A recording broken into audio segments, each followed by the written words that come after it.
Morning Divanshu, बताएं आज के ट्रिगर्स और कुछ नतीजे। Good morning Deepanshu. आज आप देखिए अगेन नतीजों की लंबी लिस्ट और लास्ट हफ्ता है तो जो कैश मार्केट के नंबर्स हैं वो काफी ज्यादा है। निफ्टी में कोल इंडिया, आइशो मोटर्स और ग्रासिम के नंबर्स आते हुए दिखेंगे और वायदा बाजार में 5 कंपनीज हैं जिसके नंबर्स आ जाएंगे। कैश मार्केट में आपको ध्यान रखना है आज पॉलीप्लेक्स के नंबर्स पर, इक्विटास होल्डिंग के नंबर्स पर आपको नजर रखनी है और साथ ही नाटको फार्मा जैसी कंपनीज हैं जो आज अपने नंबर्स घोषित करेंगी। इसके साथ ही आज पॉलीप्लेक्स जो नतीजे आएंगे उसके साथ ही तीसरे अंतरिम डिविडेंड पर आज घोषणा होगी जिस पर आपको नजर रखनी है। और स्पंदना स्फूर्ति नतीजों के साथ प्रेफरेंशियल शेयर्स जारी करने पर भी आज फैसला आता हुआ दिखेगा। Ex date Coromandel International trade करेगा, 6 रुपए का डिविडेंड था तो आज उसका एडजस्टमेंट देखने मिलेगा। और आईटीसी में भी 5.25 रुपीज का डिविडेंड था जिसका एडजस्टमेंट आज आपको स्टॉक प्राइस में देखने मिल सकता है। टेक्सटाइल की पीएलआई स्कीम की आवेदन की आज आखिरी तारीख है तो यहाँ पे अगर कोई मूवमेंट आती है तो इस पर नजर रखें। आज पोस्ट मार्केट में ओएनजीसी इसके नंबर्स मिले जुले आए हैं। जो आय है वो इस बार 17% बढ़ी है, कामकाजी मुनाफा 12% तक बढ़ता हुआ दिखा, लेकिन मार्जिन से आप देखिए 54% से घटकर 52% आए। मुनाफा भी इस बार कम होता हुआ दिखा है। इसके साथ ही वायदा बाजार में अशोक लेलैंड जो नंबर्स आते हुए दिखे हैं वो हल्के से बेहतर आते हुए दिखे हैं। आय 15% तक बढ़ती हुई दिखी है, कामकाजी मुनाफा 12% तक कम हुआ है और मार्जिन जो है वो 4% पे आए हैं, 5.3% से घटकर। और जो मुनाफा है वो 6 करोड़ पे आया है, पिछले साल 19 करोड़ का कंपनी ने लॉस किया था। हनीवेल ऑटोमेशन जो नंबर्स आते हुए दिखे हैं, जो आय है वो करीब 2% तक कमजोर है, कामकाजी मुनाफा इस बार ऑलमोस्ट 35% तक गिरी है। मार्जिन्स भी आप देखिए 21% से घटकर 14% पर और मुनाफा 40% तक कम होता हुआ दिखा है। वोल्टास स्लाइटली अनुमान से बेहतर है, जो आय है वो 10% तक कम होती हुई दिखी है, कामकाजी मुनाफा इस बार 156 करोड़ पे आया है, मार्जिन 8.7% पे आए हैं, 7% से बढ़कर और मुनाफा इस बार 96 करोड़ पे आता हुआ दिखा है, 25% तक की गिरावट हमने देखी है इस बार। और हिंद कॉपर पर नजर रखें, कमजोर नंबर्स इस बार सारे फ्रंट पर। आय एकदम फ्लैट है, कामकाजी मुनाफा 40% तक घटा है, मार्जिन 40% से घटकर 24% पर माफ कीजिए, और जो मुनाफा है वो इस बार 60% तक बढ़ता हुआ दिखा है। तो हिंद कॉपर के ओवरऑल नतीजे अच्छे आते हुए दिखे, डिप्रिसिएशन कम था इसके चलते। मुथूट फाइनेंस जो असेट क्वालिटी है वो आरबीआई नॉर्म्स की वजह से बढ़ती हुई दिखी है, 3.82% पे आई है, 1.85% से बढ़कर, लेकिन जो कुल आय है वो 6% तक बढ़ी है और जो मुनाफा है वो इस बार एकदम फ्लैट बढ़ता हुआ दिखा है। बहुत ज्यादा नंबर्स अच्छे आते हुए मुथूट फाइनेंस से भी आते हुए नहीं दिखे हैं। ओके, आइए कैश के नतीजों की बात करते हैं। वरुण, मॉर्निंग बताएं। ओके, लंबी लिस्ट है और सबके मार्जिन्स गिरे हैं तो वो तो आप समझ ही लीजिए। बाकी टॉप लाइन और बॉटम लाइन कैसी है वो मैं आपको बताता हूँ। सबसे पहले अनुपम रसायन, नतीजे अच्छे हैं। यहाँ पे रेवेन्यू जो है 45% बढ़ा है और मार्जिन पे 81% की बढ़ोतरी आई है, 38 करोड़ के आसपास ही आए हैं। धनलक्ष्मी बैंक मुनाफा जो है 83% घटा है, 12% से घट के 2 करोड़ के आसपास आया है, लेकिन ग्रॉस एनपीएस जो है उसमें कमी हुई है और एनआईएस जो है 7% बढ़े हैं। ग्लोबल स्पिरिट आय करीब 26% बढ़ी है, मुनाफा जो है वो कम हुआ है इस कंपनी का, तो कमजोर नतीजे हैं, 18% के आसपास की गिरावट आई है। गार्डन रिच ग्रोथ अच्छी रही है, रेवेन्यूज 35% बढ़े हैं और कंपनी का जो मुनाफा है उसमें भी करीब 9.5% के आसपास की बढ़ोतरी हुई है, करीब 63 करोड़ के आसपास ही आए हैं।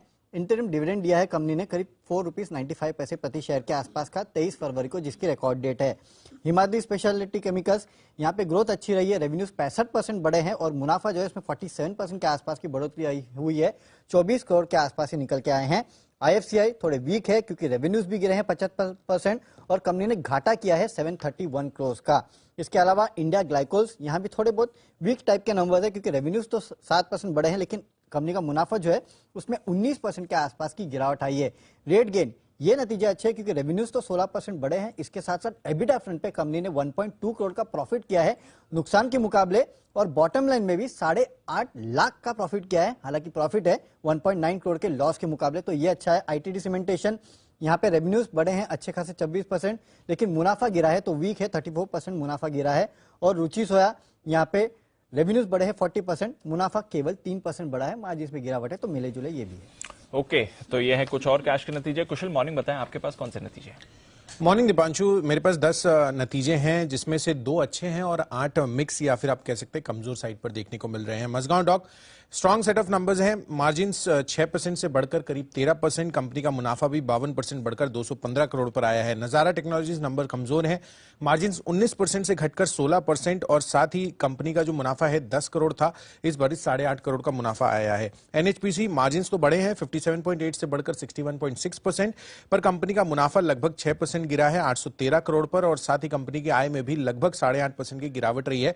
तो नंबर्स आप मिक्स कह सकते हैं इसमें। पित्ती इंजीनियरिंग नंबर्स नंबर्स यहां पर भी मिले जुले हैं, क्योंकि मार्जिन 16.7% के मुकाबले केवल 13% कंपनी का मुनाफा लेकिन 60% बढ़कर 11.5 करोड़ पर आता हुआ दिखा है। पूर्वांकरा नंबर कमजोर हैं, 26.6% से मार्जिन तो 27.4% पर हुए हैं, तो स्लाइटली मार्जिन बढ़े हैं, लेकिन कंपनी का मुनाफा आप देखिए पूरा का पूरा इसमें कटौती होती हुई दिखिए 13.3 करोड़ के मुकाबले केवल मुनाफा 1.2 करोड़ का अब रहता हुआ दिख रहा है। सीक्वेंट साइंटिफिक रेवेन्यू फ्लैट है और ओवरऑल नंबर्स कमजोर दिख रहे हैं। 18.2% से मार्जिन 10.1% पर, मुनाफा 51% गिरकर 18.5 करोड़ पर आया है। श्री रेणुका शुगर नंबर्स काफी स्ट्रांग रहे हैं, घाटे से मुनाफे में आई है। 141 करोड़ का घाटा था, इस बार 43 करोड़ का मुनाफा में तब्दील हो गया है और साथ ही कंपनी की मार्जिन भी 2% बढ़कर 8.1% पर आए हैं। अवंती फीड्स नंबर्स कमजोर हैं, 10% से मार्जिन 6%, मुनाफा भी 47% गिरकर 40 करोड़ पर। Garware technical fibres operational numbers कमजोर दिख रहे हैं, 20.9% के मुकाबले मार्जिन 18% पर और कंपनी का मुनाफा भी 12% घटकर 38 करोड़ पर आया। और अंत में हिम्मत सिंह का सीड नंबर्स कमजोर हैं, यहां पर भी 22.5% से मार्जिन घटकर 16.5% पर और कंपनी का मुनाफा भी लगभग 40% की कटौती के साथ 27 करोड़ पर अब यह फिगर बनता हुआ दिखा है। ओके आइए देवांशी के पास कुछ और नतीजों की लिस्ट ले लेते हैं। देवांशी बताएं फाइनल सेट ऑफ नतीजे। बिल्कुल, आप देखिए माइथिन एलॉय यहाँ पे काफी मजबूत नतीजे आए हैं। इस बार जो आए हैं वो ऑलमोस्ट डबल होती हुई दिखी है। कामकाजी मुनाफा भी इस बार ऑलमोस्ट 60% तक बढ़ता है। इनफैक्ट आप देखिए 393 करोड़ पे आया है, 70 करोड़ से बढ़कर। मार्जिन में आपको एक बड़ा जंप देखने मिलेगा और मुनाफे में भी बड़ा जंप इस तिमाही में आता हुआ दिखा है। टूरिज्म फाइनेंस कॉर्पोरेशन कमजोर नंबर्स आए हैं, जो कुल आय है वो इस बार 16% कम हुई है। इसके साथ ही नेट इंटरेस्ट इनकम में भी 30% तक की गिरावट, मुनाफा भी इस बार 17% तक कम हुआ है। तमिलनाडु न्यूज प्रिंट मजबूत आंकड़े आए हैं, आय इस बार ऑलमोस्ट दुगनी होती हुई दिखी है। कामकाजी मुनाफा भी इस बार बढ़ता हुआ दिखा है, 90 करोड़ पे आए हैं। मार्जिन 7% से बढ़े हैं 8.3% पर और मुनाफे में आती हुई दिखी है कंपनी। पिछले साल कंपनी को घाटा होता हुआ दिखा। वाटेक वाबाग यहाँ पे भी स्टडी सेट ऑफ नंबर्स हैं, आय इस बार 6% तक कम हुई है, लेकिन कामकाजी मुनाफा ऑलमोस्ट 4% बढ़ा है। मार्जिन 10% पे कंपनी ने क्लॉक इन किए हैं और मुनाफा इस बार 20% तक बढ़ा है। यूफ्लेक्स नंबर्स काफी मजबूत हैं, आय इस बार 65% बढ़ी है। कामकाजी मुनाफे में लगभग 50% तक की बढ़त। मार्जिन आप देखिए इस बार करीब 18% पर फ्लैट आते हुए दिखे हैं और मुनाफे में भी बढ़त है। इस बार highest quarterly production and sales volume company ने पोस्ट किए थे। टीसीएनएस जो नंबर्स हैं, आय ऑलमोस्ट 40% तक बढ़ती हुई दिखी। कामकाजी मुनाफे में 64% तक की बढ़त। मार्जिन इस बार 19.2% पे आते हुए दिखे हैं, 16% से बढ़कर, और मुनाफे में भी आपको जंप देखने मिलेगा। शोभा के भी नंबर्स आप देखिए, जो आय है वो 2% तक कम हुई है, लेकिन कामकाजी मुनाफा लगभग 29% और मार्जिन 35% पे कंपनी ने क्लॉक इन किए हैं। मुनाफा 51% तक बढ़ता हुआ दिखा। टेगा इंडस्ट्रीज पर आपको नजर रखनी है, जहां पे जो आय है वो 20% तक बढ़ी है। कामकाजी मुनाफा 8% और मार्जिन 20% पे कंपनी ने क्लॉक इन किए हैं। 22% थे तो बहुत ज्यादा गिरावट नहीं है। मुनाफा इस बार 33.6 करोड़ पे आता हुआ दिखा है, 32 करोड़ से बढ़कर। न्यूरेका नंबर्स वीक हैं, आय 18% तक कम हुई है, मुनाफे में भी 23% तक की गिरावट है। मार्जिन्स भी इस बार थोड़े से फ्लैट आते हुए दिखे, लेकिन थायरोकेयर टेक्नोलॉजीज कमजोर नंबर्स हैं। इस बार जो आय है वो इस बार 15% तक कम होती हुई दिखी है। मुनाफे में भी गिरावट है, कमजोर नंबर्स थायरोकेयर से भी। ओके, तो ये है आपके लिए फाइनल नतीजे सारे। आइए खबरें भी हैं, वरुण बताएं इनके बारे में। ओके, तो खबरों में सबसे पहले एफएमसीजी कंपनीज, यहाँ पे आप नजर रखिएगा, क्योंकि खाने के तेल पर इंपोर्ट ड्यूटी जो है उसमें कटौती की समय सीमा जो है उसको 30 सितंबर तक बढ़ाया गया है। 31 मार्च को ये जो इंपोर्ट ड्यूटी की सीमा है वो खत्म होने वाली थी। क्रूड पाम तेल पर ड्यूटी जो है वो घटी है, तो यहाँ भी इसका भी इम्पैक्ट देखने मिलेगा। करीब 5.5% के आसपास की ड्यूटी जो है वो घटी है। मसूर पर इंपोर्ट ड्यूटी जो है वो खत्म की गई है, अब ड्यूटी 10% के आसपास थी अब तक के लिए। तो इसके चलते पूरा एफएमसीजी स्पेस जो है वो आपके फोकस में रहना चाहिए। डॉक्टर रेड्डीज और नोवार्टिस यहाँ पे नजर रखिएगा, क्योंकि नोवार्टिस इंडिया के साथ डॉक्टर रेड्डीज ने भारत में इनकी कुछ दवाइयां हैं या फिर प्रोडक्ट्स है जिनको बेचने के लिए एक डिस्ट्रीब्यूशन का करार किया है। आईआरसीटीसी माफ कीजिएगा, अब से सभी ट्रेन्स में आपको तैयार भोजन जो है, कुक्ड फूड, वो मिलने लगेगा। अब तक 80% ट्रेन्स में मिलता था, अब जो बची कुछ 20% ट्रेन्स है उसमें भी मिलना शुरू हो जाएगा। टीसीएस बायबैक की रिकॉर्ड डेट फिक्स हो चुकी है, 23 फरवरी की है, तो इस पे आप नजर रखिएगा, ध्यान रखिएगा।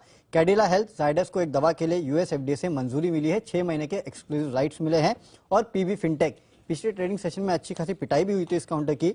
इस कंपनी के एग्जीक्यूटिव डायरेक्टर है आलोक बंसल जी, उन्होंने 28.58 लाख शेयर जो है 825 रुपए के भाव पे बेच दिए हैं। तो ये है ढेर सारी खबरें जिन पर रहेगा आज एक्शन, और एक्शन की